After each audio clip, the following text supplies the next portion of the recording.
talk about it. El Clasico. Yep. What was your first reaction to Xavi? What was it? To Xavi. Oh, I want the to start, but. I want to start with how disappointed I am in Ancelotti, how disappointed I am in that midfield. I mean, we sung their praises. We sung Real Madrid's praises Mm-hmm. after that ridiculous comeback at the Bernabeu against PSG, where everything seemed to have been gotten right. Mm-hmm. Apparently, you subtract Karim Benzema, Mm-hmm. and Real Madrid can no longer play football. But okay, I'm going to put all this blame. You ready for this? I'm Mm. putting all of this blame on Carlo Ancelotti. It is all on Ancelotti. And here's why. Whoa, whoa, whoa, Here's why. whoa. No Benzema, Breton. No Benzema. No Benzema, but you don't put Luka Modric as a false nine. I mean, you All the don't put Luka smoke. Modric as a false nine. I mean, you don't have Toni Kroos doing all the pressing and Modric doing the pressing. He didn't even trust Luka Jovic to have a run out against this. He got cute. He got cute with the tactics, and Okay. he got burned by a side. So I have to ask you this question. I want to hear actually what people in the comment section think about this. What percentage out of 100%? Mm.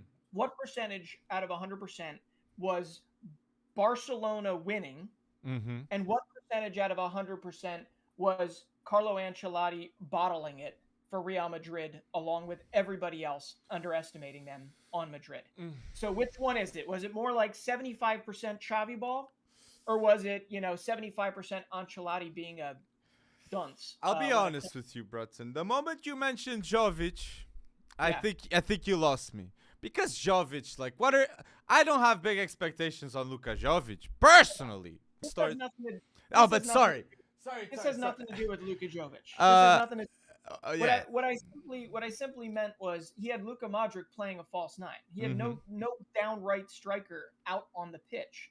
And I do see here that STZ Rome says LOL 99-1. Mhm. So 99% it was Barca. I mean, I think it was more for me. It was more like 75% Xavi ball, maybe 25% Real Madrid. Because let's be honest, Mhm. Barcelona balled out. I mean, that was fun to watch. And Look. I'll tell you what, Mhm. I was a skeptic of Xavi. Absolutely, I still am a skeptic because What? Why? Why? we're only Why? 100. Hey, Well, hold on. no, Let me finish. Breton. Let me finish. No. We're 100 days in. 100 days into Xavi's reign. Okay, he's on a amazing like 12 or 13 game unbeaten streak. They've won I think 9 out of the last 12. Okay. They're well on their way to qualifying. You're absolutely right. He has reinstilled the Barca way, and it's a different way. It's not a harkening back to Tiki Taka. Mhm. Nobody knew that Aubameyang was going to be as influential as he was, and it's great that he is. Ousmane Dembele is back from literally the medics table, and performing well with 9 assists this year. Mhm. So there's a lot going on, but it's still so early. But what I can say is that he has done something. He has given Barca something to play for again. He has given Barca an identity. I absolutely agree with that. All I'm saying is it's maybe too early. They haven't had that really big bump that's hit them yet. So I Look. don't know. I look. For me, the big bump was the winter transfer window. For me, that was the first occasion in which we saw not just like Laporta masterclass. The fact that Xavi says an okay with Aubameyang. There was definitely an okay with Ferran Torres instead of Sterling. I heard that Sterling was the first target of Barca, but then Laporta and his team, Mateo, I can't know he said no, go for Ferran Torres. Like decisions like these, the culture. This is why. Like you're in my close friends of Instagram. You see my passion of Barca with Gavi, Pedri. I don't see many teams in the world like developing a culture like Barca is. And I'll be honest with you, Pedri, I don't know who to compare Pedri with. Not saying I'm comparing him to Messi, but like I'm Iniesta, Xavi. Yeah. There's many players you can compare Pedri with. He is special, guys. Watch Barca right now, Pedri. And another thing I have to say too, something so special that I have to say, and I was like not teary, but I was really proud to see Dembele with that assist to Aubameyang. Like when I saw it, I was like, this is nostalgia. of what I saw at Dortmund. It was beautiful. It was sensational, beautiful. So like seeing them booze. Okay, he's got 4 assists in his last 3 matches. He's a baller in assists now. Okay, you want him. And Xavi again said right at the start when he started to coach with Barca, I'm gonna put Dembele a whole different player, and he is delivering with it. And people were going again. Look, I was skeptical, and still the January transfer window, that was still weird with Dembele with Barca. But after it, February reached in. Now that he's reaching to the stars, Dembele, and I'm so curious what's gonna happen next summer, people. Okay. I am too, and there were rumors that they were chanting. That he might have even been chanting in the locker room. You know, I'm going to stay. I'm going to stay. He has to.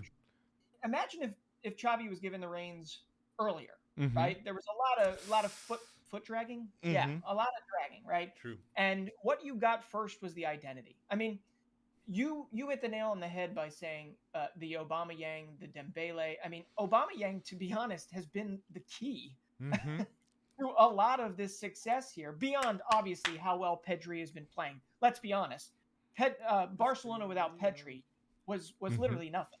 Was not much. No, not much. Not Not much. Okay, but Aubameyang has gotten them through. I mean, I'm going back in here. I might get it wrong, but I believe he's got 9 goals in his last 8 games, and you've got Ferran Torres has 6 goals, 5 assists in 15 games for them.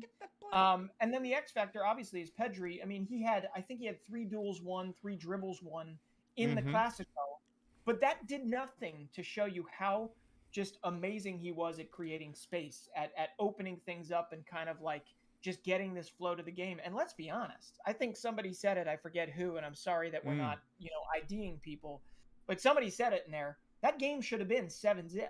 Yes. Should have been zip. I agree. You know, that's why I'm so dumbfounded at what Real Madrid was trying to do. Yes, Barcelona was phenomenal on the day. No doubt about it. Okay? But Carlo Ancelotti underestimated it. Vinicius Jr. was crap. I mean, there was one episode. Whoa. And he's been phenomenal all season. So let's be honest. But there was one episode like early on in the game where he took the ball. He was one-on-one with it was with Ter Stegen. Yeah, right. True. And he went in, I believe, for the contact. He went down. Instead of actually just finishing the play, that goal would have changed everything. That goal would have absolutely changed everything. It's true. And it got me fired up. And I was watching it in Miami with a pina colada in my hand. I was sitting there, and I'm a Barca. Well, my wife is a Barca fan, so I'm a Barca fan. Got revelations. Yes, a revelation. So there I am. I'm just dumbfounded by what the hell is going on the field for Los Blancos. It made no sense whatsoever.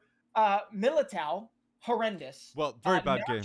Very bad. Yeah, Nacho playing left back. That was just bizarre. But Nacho's been exposed many times this season already. They have to get new full. Definitely Ferland Mendy replacement. No, a sub.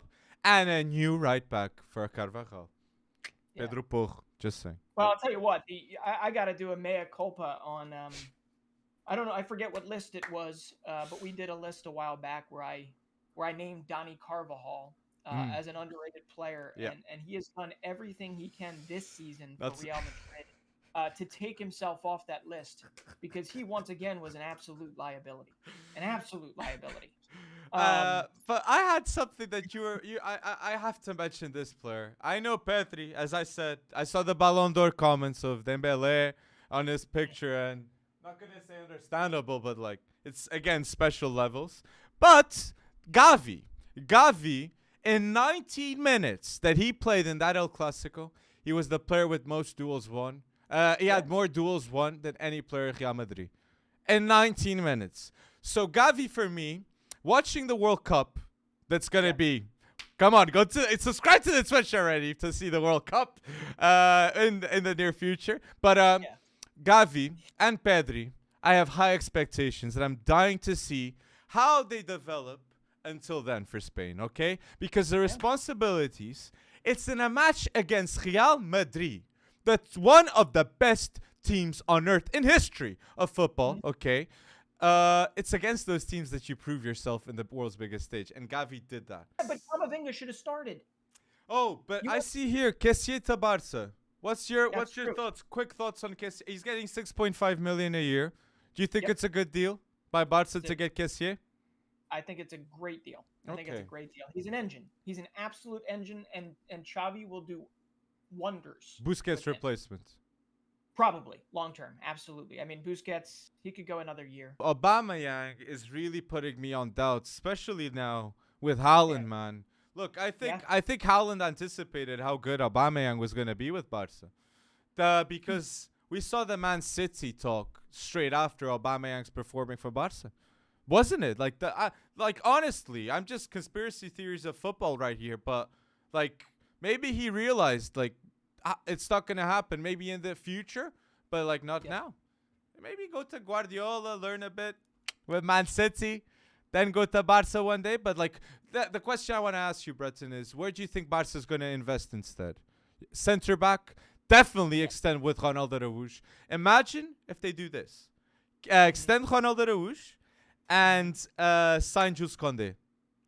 Puyol Piqué 2.0 type beat. You're gonna make me a fan. That's for sure. I'm a big fan of Jules Koundé. So yeah, Good I play.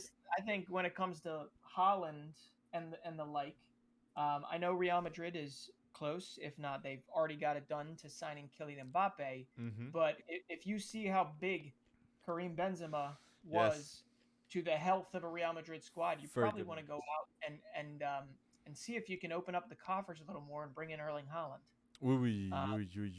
Well, they will rely, but I think you can't have Benzema and Haaland in the same team, man. Honestly, but it would be.